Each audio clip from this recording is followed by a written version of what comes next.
Definitely मैं कोई personal मेरे वो बॉयफ्रेंड नहीं है या लवर नहीं है जिन्हें मैं किस कर रही हूँ। मुझे उसमें किस का परफॉर्मेंस नहीं देना, या मेरा डायरेक्टर नहीं है जिसने मुझे मेरी सीरीज पे बोला है कि आकांक्षा एक पैशनेट किस दिखनी चाहिए दोनों हीरो हीरोइन के बीच में, ऐसा कुछ नहीं है। एक टास्क था, 30 सेकंड का टास्क मुझे कंप्लीट करना था, तो मैं ज़्यादा अपने ना लिप्स को ना ज़्यादा इतना रेसिप्रोकेट नहीं कर रही थी, इतना इन्वॉल्व नहीं हो रही थी उस चीज़ में। वो कुछ ज़्यादा पर्सनल ले गए इस चीज़ को कि वो ओवर ही घुसने लग गए, ओवर ही पैशनेटली किस करने लग गए, और मैंने उतना रिएक्शन बैक उन्हें दिया नहीं उस चीज़ में। मैंने उसे सिर्फ इतना रखा कि लिप्स टच भी हो जाएंगे 30 सेकंड तो मैं टास्क जीत जाऊंगी, मैंने उतना ही रखा।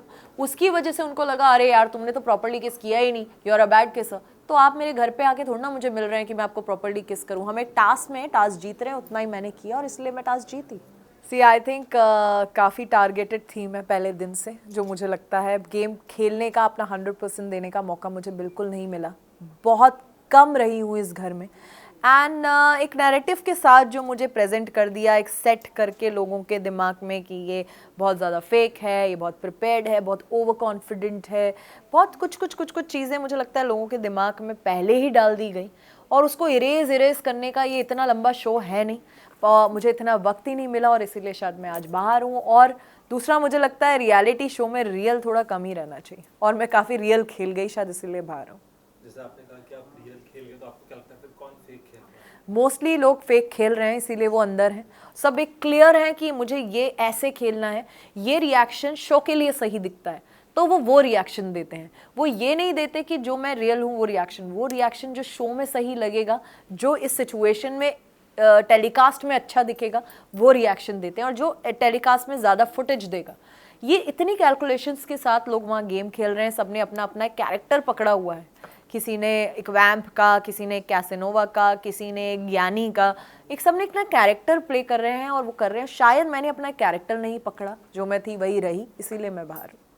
कई बार ऐसा होता है कि मैम कुछ चीज़ सडनली हो जाती है और वो आइकॉनिक डायलॉग बन जाता है, आइकॉनिक हुक स्टेप बन जाता है। जी अगर आज गूगल पे सर्च करके बिग बॉस ओटीटी पे किसने किस किया तो आपका नाम आता है। जी क्या लगता है कि ये इतना बड़ा इशू बन जाएगा, आपको लगा था? जी, पता नहीं क्यों कंट्रोवर्सी से मेरा पीछा छूटता ही नहीं। जहाँ कंट्रोवर्सी होती है वहाँ आकांक्षा पूरी आ ही जाती है, या कंट्रोवर्सी मेरे पीछे पीछे आ जाती है।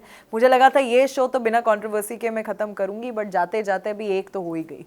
और मुझे जब मैं अंदर थी सच में ऐसा नहीं लगा था कि ये इतना बड़ा मुद्दा है, क्योंकि वो एक टास्क था, 30 सेकंड का टास्क था। उसके बाद बहुत कुछ हो गया रात को, उसकी बहुत ज़्यादा बातें भी नहीं हुई, वो ख़त्म हो गया और मैंने अपना 100% दिया, मैं एक टास्क जीत गई। पर जब मैं बाहर आई तब मुझे पता चला ये किसका, और जब वीकेंड का वार हुआ, जब सर ने इतना कुछ बोला, तब मुझे पता चला क्या ये इतना बड़ा मुद्दा बन गया है।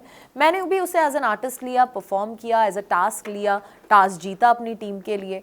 मैं उसको उतना ही लेके चल रही थी, उसमें मैं बहुत पर्सनली नहीं इन्वॉल्व हो गई।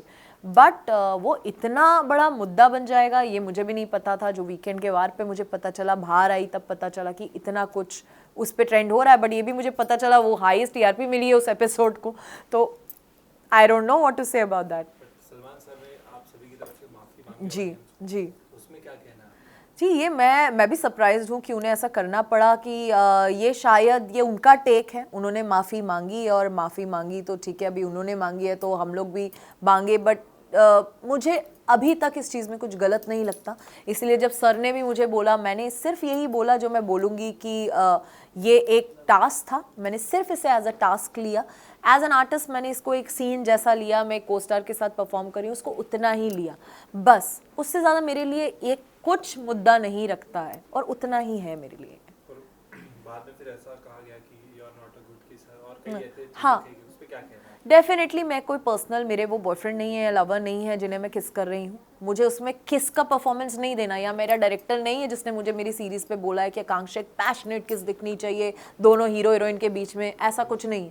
एक टास्क था, 30 सेकंड का टास्क मुझे कंप्लीट करना था, तो मैं ज़्यादा अपने ना लिप्स को ना ज़्यादा इतना रेसिप्रोकेट नहीं कर रही थी, इतना इन्वॉल्व नहीं हो रही थी उस चीज़ में। वो कुछ ज़्यादा पर्सनल ले गए इस चीज़ को कि वो ओवर ही घुसने लग गए, ओवर ही पैशनेटली किस करने लग गए, और मैंने उतना रिएक्शन बैक उन्हें दिया नहीं उस चीज़ में। मैंने उसे सिर्फ इतना रखा कि लिप्स टच भी हो जाएंगे 30 सेकंड तो मैं टास्क जीत जाऊंगी, मैंने उतना ही रखा। उसकी वजह से उनको लगा अरे यार तुमने तो प्रॉपर्ली किस किया ही नहीं, you are a bad kisser. तो आप मेरे घर पे आके थोड़ा ना मुझे मिल रहे हैं कि मैं आपको प्रॉपर्ली किस करूं। हम एक टास्क में टास्क जीत रहे हैं, उतना ही मैंने किया, और इसलिए मैं टास्क जीती। तो आपने अपने टास्क को 100% देना बिल्कुल जरूरी उस समय समझा। बिल्कुल। अगर आप जब से जैसे बात कर रहे थे, जब आप लोग की बातें होती थी, आपने एक जिक्र किया था कि मैं इतने सालों से रिलेशन में नहीं रही, लास्ट मेरा रिलेशन वो व्यक्ति इस घर में आया और यहाँ से उनको कोई व्यक्ति मिला एंड देन तो कई हद तक एक नाम है जिसके डायरेक्टली या फिर इनडायरेक्टली हम कह सकते हैं उसका जिक्र होता है।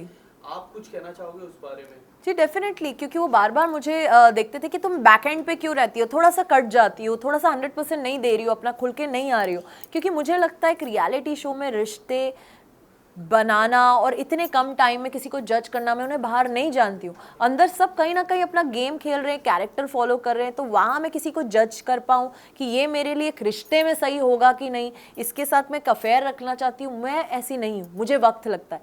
किसी के लिए एक लाइकिंग हो सकती है, बट इतना बड़ा डिसीजन लेना कि मुझे इसको डेट करना है, मुझे इसके साथ रहना, उसके लिए मुझे टाइम चाहिए, उसके लिए मुझे उस इंसान को बाहर मिलना होगा।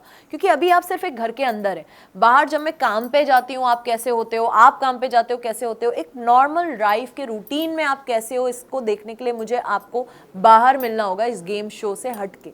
वहाँ एक घर में कोई काम नहीं है, 12 लोग हो, वहाँ पे ऐसा होना बहुत नॉर्मल बात है। वहाँ आप मुझे उतना टाइम भी दे रहे हो, उतना अटेंशन भी दे रहे हैं, उतनी चीज़ें कर रहे हैं, बट नॉर्मली आप इंसान क्या हो ये जानने के लिए मैं उस घर में डिसीजन नहीं ले सकती। और मेरे साथ जो हुआ है, मेरे को टाइम लगता है, अब मैं बहुत केयरफुल हो गई हूँ, अब मैं अपने आप को टाइम देती हूँ, जो पहले टाइम मैंने लोगों को दिया है, तो वो टाइम अब मैं अपने आप को देती हूँ, अब बहुत प्यार करती हूँ, अपने काम को डेट कर रही हूँ और अपना 100% दे रही हूँ, और वही मैंने उनको बोला।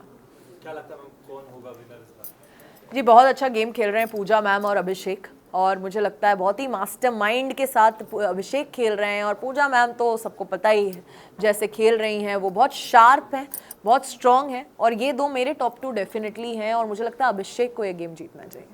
तो जो ऑडियंस थी जिनको आपका एज एन विनर देखना था वो ख्वाहिश अधूरी रह गई, उन्हें क्या कहना चाहेंगे? यार मैं बहुत बहुत सैड हूँ एंड सो सॉरी गाइस कि आपने मुझे इतना प्यार दिया, इतना सपोर्ट किया, बट मैं इतनी जल्दी बाहर आई, आपको डिसअपॉइंट किया, उसके लिए सॉरी।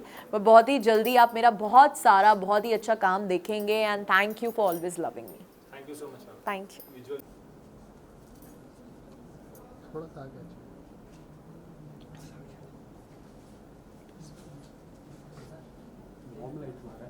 नहीं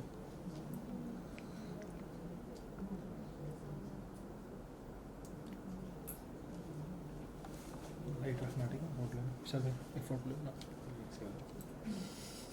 मैं आपको बॉम्बे फैशन टाइम में देखा तो बहुत ज़्यादा खूबसूरत लग रही थी। Thank you so much. तो सवाल नहीं पूछ पाया तब आपसे।